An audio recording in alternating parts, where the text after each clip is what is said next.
Hello, I'm Angela.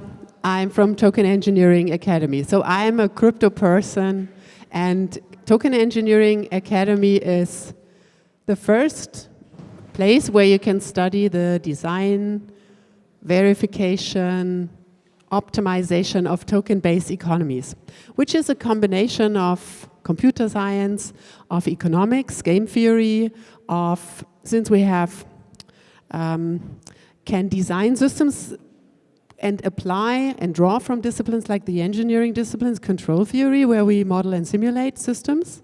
So we can set it up and explore scenarios to better understand the mechanisms we design before we launch it to make systems robust.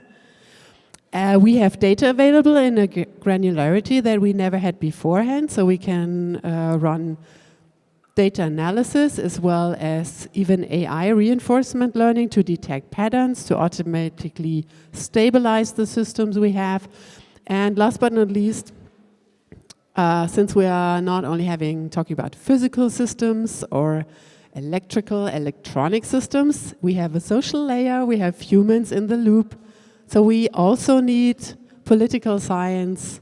It's many ethical questions, law, and this is the universe of disciplines we are drawing from for token engineering. And now in October we'll launch the first comprehensive program, Token Engineering Fundamentals, so that you can even study this discipline.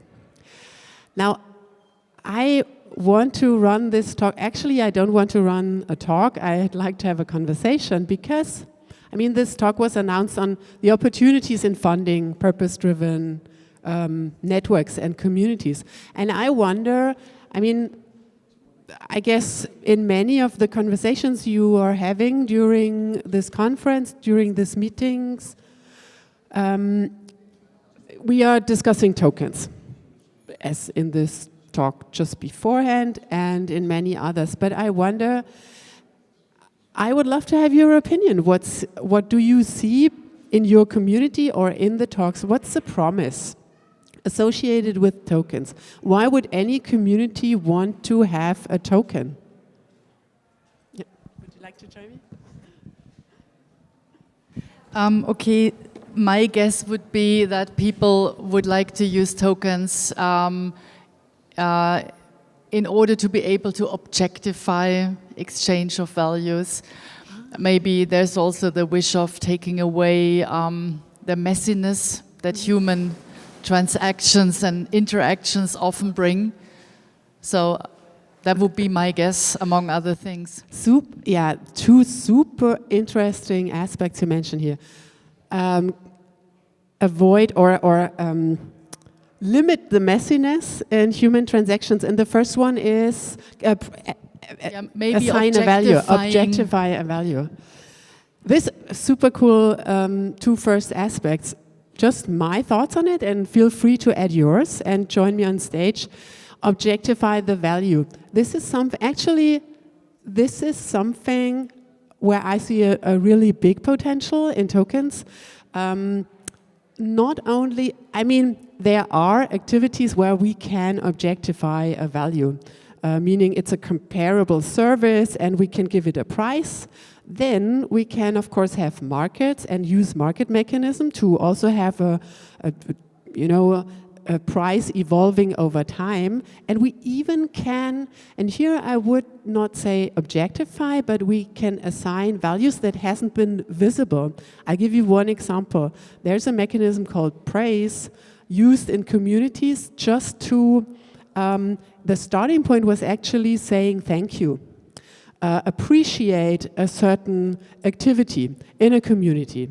And this can be anything. The general mechanism is, I'd like to say thank you to you for doing X, Y, Z. And there's no limitation in for coding this or building this or running a conference. It can be anything. And the interesting thing is that at some point in our test at TE Commons, we assign a token value to it. But again, this can be flexible and is a matter, of course, also of a conversation in the community. But with these 2 steps, saying thank you, we can cover the whole range of value add in a community, and then assign a token value to make it create a compensation in our case. And here I wouldn't even say objectify, it's probably rather an alignment, what value we want to assign to a certain activity, but it's a way to come to an agreement in a community to assign value, and also then based on that assign compensation or ownership. And that's a very interesting mechanism, and here I totally see the huge potential in tokens. The other one was messiness. Yeah. This is, if you've ever thought on, could a token be valuable for us? Then, and you start thinking and discussing about, okay, how can we make use of it? Like grace, reputation, a signal for also enable trust. You'll immediately realize that it forces everybody to think about very unconscious things that we usually don't, can be very hard to specify, like reputation. I've seen several projects trying to tokenize reputation as a service. I mean, this could be something like, imagine everybody of us, super interesting topic for all kinds of social networks, Web 2, have transferable reputation, also amazing business potential here. But if we think about it, reputation is so context sensitive, right? If I sit here and we know each other, right? We have a pretty clear picture of reputation, so Manu's reputation to me, but it might be even different for you, and I'm not even aware of all the signals that I process based on the history of moments where we met, where we had a conversation. And this is all captured in our sense of reputation, our perception of reputation. So it's not easy to translate this in something that is computable and can be captured via a token. But only since tokens are so much about transactions, only the reasoning about what's behind our relationships, what's behind our transactions, can be very enlightening for communities, even though we might not be able to reflect everything, and probably we shouldn't even aim for capturing everything in a token, but it raises very important questions. It also shows us the limitations and the value of computation and not computing stuff, relationships, transactions. Cool. Anything else? What's the promise of tokenization for communities? Manu. I would say that tokens enable us to unlock new forms of capital, enables us to come to a certain agreement on what we value. Also, another promise of tokens is that essentially enable us to coordinate and enable us to, share some value that we agreed between the community, and then that value basically enable us to govern also, let's say, more value that is created or more value that is accrued between the community, and that value can be financial, but can be also, as you said, social capital, or could be any other forms of capital. I think it's just like, as she said, trying to put a value into things that might not be completely measurable. It's just kind of like a form of agreement between the humans that are transacting with that token. And that's in terms of having a fungible token, a token that you can divide. But there's also other forms of token, which is, for example, representation that you actually participated in something, or a certificate that you have accomplished something, or even you can even tokenize impact that has been made. So for example, let's say that a group of people come and ask, let's say, ask for some funds and say, we're going to make impact by cleaning the beach in Barcelona. And then other people might be able to record and put that as an NFT and have proof that actually the beach was cleaned by me because they recorded and so on. And now there's a proof with this NFT that essentially guarantees that actually I fulfill what the community wanted. So yeah, there's, I think, like 2 types of tokens. The tokens that are share, and there's tokens that are kind of like certificates and so on. So, yeah, I mean, this was a whole list of potential functionalities and utilities of tokens. Let's ask the audience, anything that catched your attention in Manu's list? I mean, it was about governance, it was about proofs, shared value.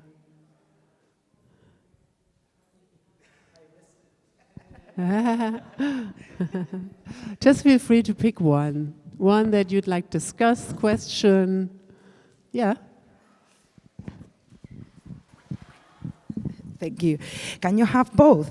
Can you have in a token that those 2 things? You say there are tokens, Manu, you said there are tokens that have this share value and that tokens that, so can you have both? Yeah. So you can have both. Can you have some examples and what would be that for? Yeah. Yeah? So for example, we can have a token that is a share value. Like for example, imagine that here with every ticket sale, we put some percentage of that ticket sales in a pool, and everyone that came to the event, imagine that with that ticket, you were able to vote and decide how you distribute value that was put in that pool. So that could be like a share value. And then you have other things that are not necessarily a share value. So for example, by you coming to the event, I send you a token that represents that you actually were participant of the event. So that is yours, right? So it's not something that you can actually trade necessarily, but it represents that you came to the event. So it's kind of like a certificate. So you have things that are owned by your identity, or as you said, like your reputation, and then you have other things that are essentially like share value that you can govern potentially together. So you have that example. For example, here in the Regens Unite, that it's obviously a place where these ideas can be put in practice, and you want to take it a step forward. So what sort of common language can you provide for those very different ways of registering value to be exchanged with others? So how do I know that the stuff that is assigned to my personal, profile, say Irene has attended 2 Regens Unite, and not only has she proof of the 2 little bands here, but also somewhere, in the digital world, she was there for X number of hours. So that gives a signal. She's interested in region-related, but at the same time, she's been contributed to 2 different pools of value that she has voted in that direction. But what type of common language can we actually put forward that helps us take that through different locations, different points in time? Could it be time, for example, associated to that? Yeah, you're touching geographical location. So I mean, just like what sort of things? I mean, I think here we get back to this question of consciousness. I think the good thing about, and objectivity, the good thing about tokens is our shared language, no matter what community, no matter what environment, are numbers in this case. And we land at something that is computable. If you want to represent something in a token, you have to use numbers, you have to use code, and this is, in a sense, this shared language that makes a token work everywhere, in any network, on all computers generally. But then there is this other element where any form of value or meaning or right is context sensitive. Means that even if you could use the same tokens in very different ecosystems and contexts, it might mean a different thing. And this can, I feel you are looking at it from, this seems so complicated because I want to use one token in different ecosystems. How can we all understand the value? I would say take a different perspective. Since a token is programmable, it isn't even necessary that it means the same thing. It can mean the same thing in different contexts, and then we need a shared understanding, no doubt. I think there's no way around it. But in different contexts, the same token can mean different things. And giving the example of the soul-bound tokens, where you are accumulating value to a token, but if you take this, I would say, personal identity token to, and just let's say you took part in Barcelona cleaning the beach, and you took part at TE Academy building a model to simulate, then you go to a certain ecosystem, to a conference, and the Token Engineering Academy thing might mean anything to these people, and that's okay. But cleaning the beach in Barcelona is super critical, and that's why you get a certain access. And this is this programmable element in tokens. You can have this objectivity in numbers and code, but also you can program the same token, you can stack up meanings that are only context sensitive, and this works equally fine.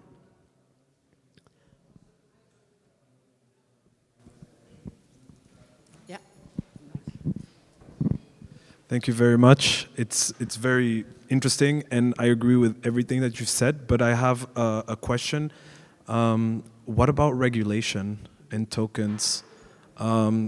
Because I guess if you're going to exchange this value, or you're going to receive this token, perhaps you want to convert it back to real money or vice versa. So how can regulation impact this whole ecosystem? Because right now we're kind of in a gray zone, but at some point it might come and we have to prepare for it. And I'm really interested on how are people preparing for that? Okay. There is a very interesting initiative. You see a community of lawyers and people active in regulation in Europe preparing the new MiCA that comes into force 2024. And of course, there are a lot of conversations going on how to build the best environment for crypto. I think, or let's take it this way, what we see today in crypto land is that we still, and I think this won't go away, we need this interface to the fiat world. Because still, we are human beings, we have to buy food, pay for the place where we live, and this is usually still paid in fiat. And that's why we depend on these interfaces. And if they would be shut down, this would be a huge problem.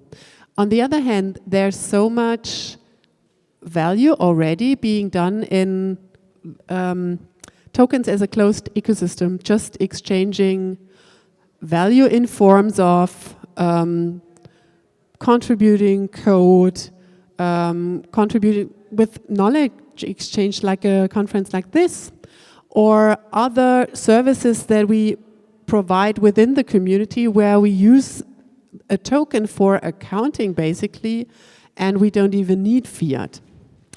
But then ultimately, yeah, still human beings need a place, need real food, can't exist in the digital world only. This is then where it will have, it means a lot how regulation will deal with tokens and this whole cryptoeconomic paradigm. And I feel sometimes this is a little bit underrated, the challenge here. On the other hand, if we would only go for what can be, what is perceived in a good way from the regulator side, I guess we wouldn't even have landed where we are today. So, yeah. Thank you. Another thing that I wanted to add is that regulators, they can, necessarily go against people, against human beings, and they can target human beings that are behind these networks, but they cannot shut down the networks. So I think that,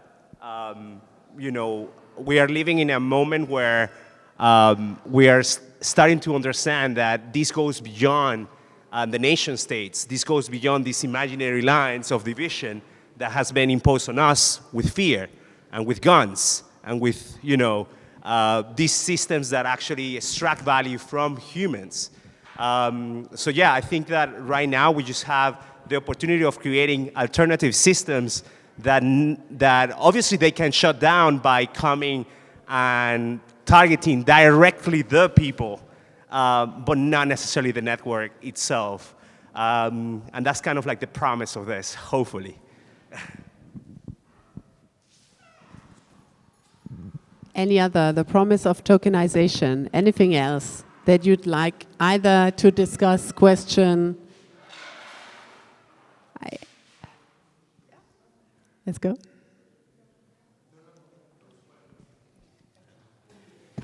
I'm wondering, so there are tokens that are listed on exchanges, and there are tokens that are completely outside the prevailing market economy.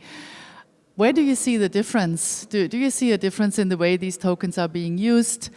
How do they play out socially? And yeah, just interested in that. Yeah, so there are classes of tokens that can be transferred on purpose, like an identity, also accumulation of reputation, because usually reputation should be tied to an individual.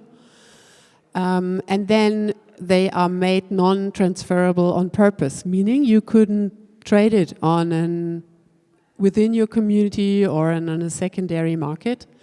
And then there are other tokens that can be transferred, and at this point you can't avoid that they are traded anymore, technically. Still, I would say there are again two subgroups, tokens that we don't see on secondary markets because they are most relevant within a certain community, and then they have other mechanisms to exchange, like to send these tokens or to give them back. The only tricky thing is that in many cases, typically secondary markets you can trade, you can speculate, so it seems to be a very negative thing. But if we get back to this point of, okay, to make use of a token, you can use it only in your own community, but then you probably can't exchange good services with the outside world. And just again, take this example here today, we still need things from the fiat world, so we might pay you maybe in fiat, I guess, or we would buy food. And in other crypto projects, you always have this kind of interactions to other communities, to other tokens, and to the outside fiat world. And then you need a way to get access to other tokens and to be able to exchange. And then you land at exchanges. And that's I feel this is a little bit overseen. To make this work, you have to be able to exchange. And then it feels like, okay, if we close it down, if we make it not tradable, if we make it not exchangeable, we better capture the value because it feels like then it's more stable. But then you cut off a lot of the value flows you could actually create based on your token. So it has pros and cons.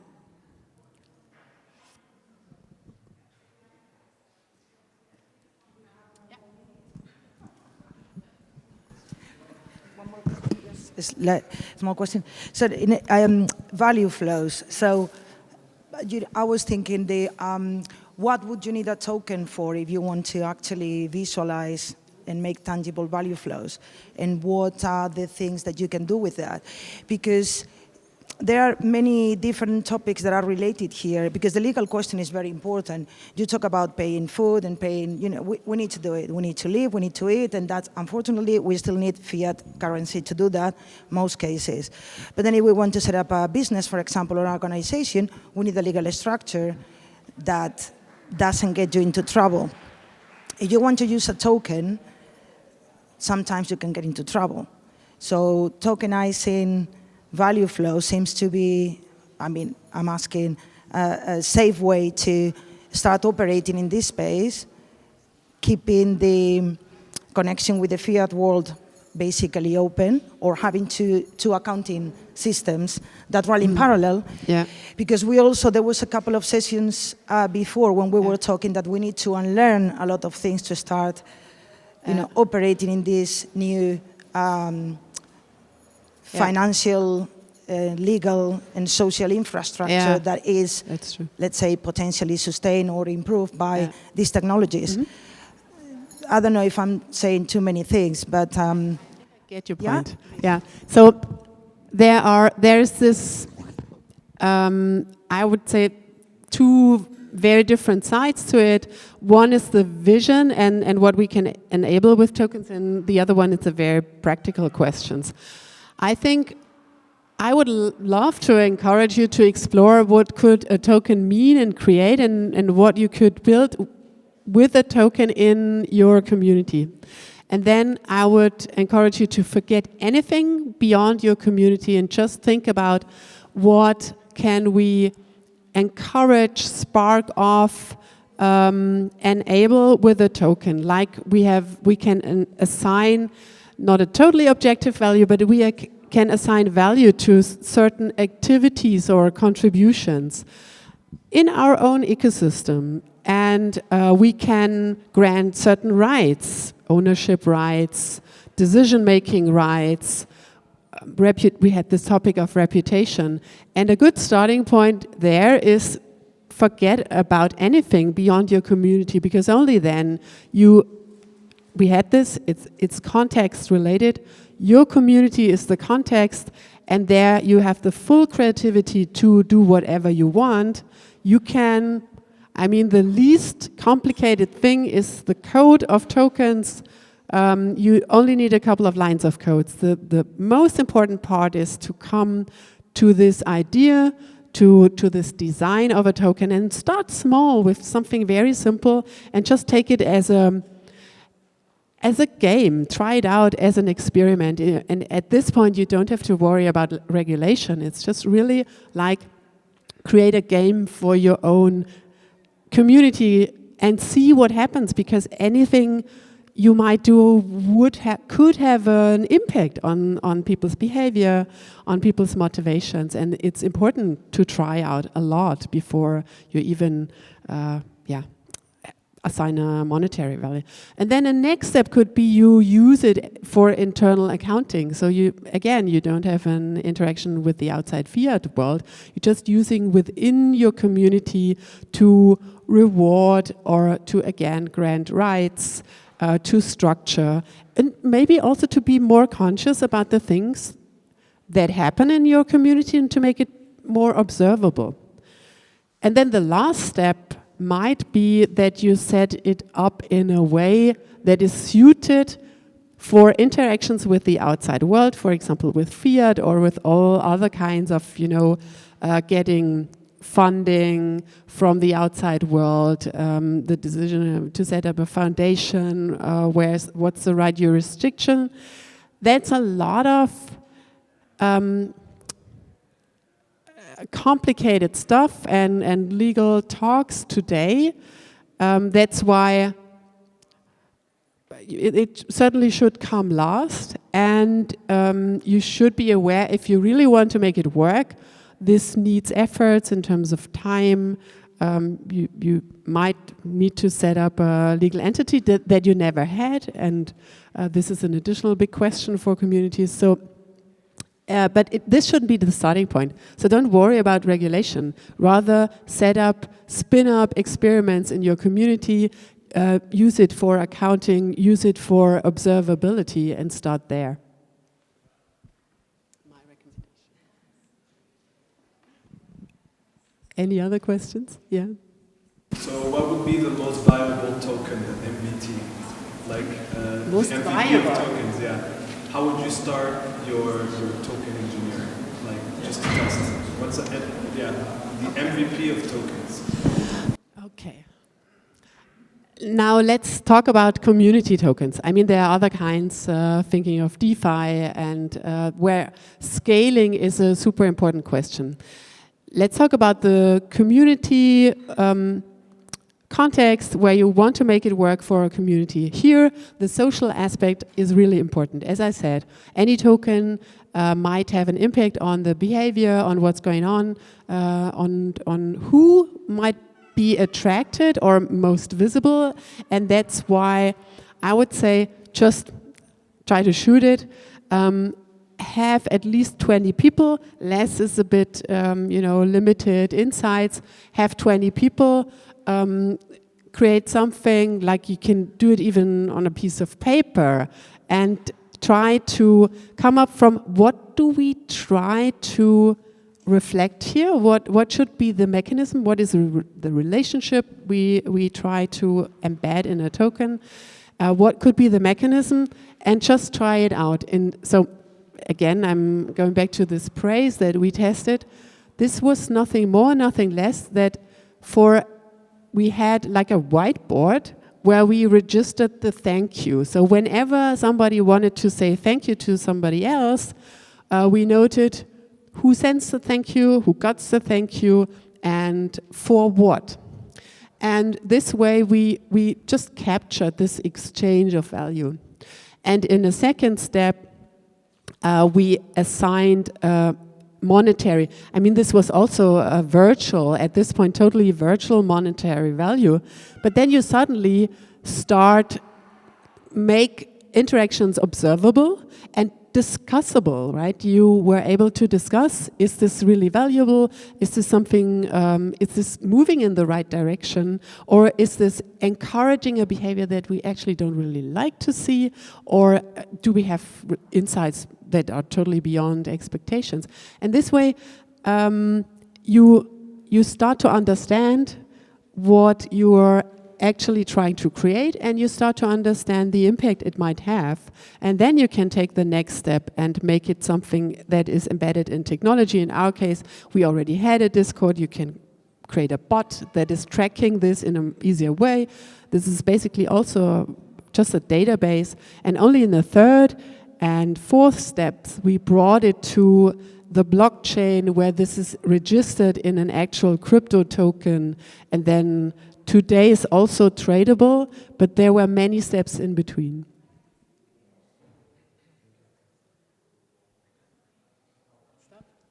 Okay, so I stop here. Thanks for the conversation, and yeah, happy to see more experiments around community tokens. Thank you.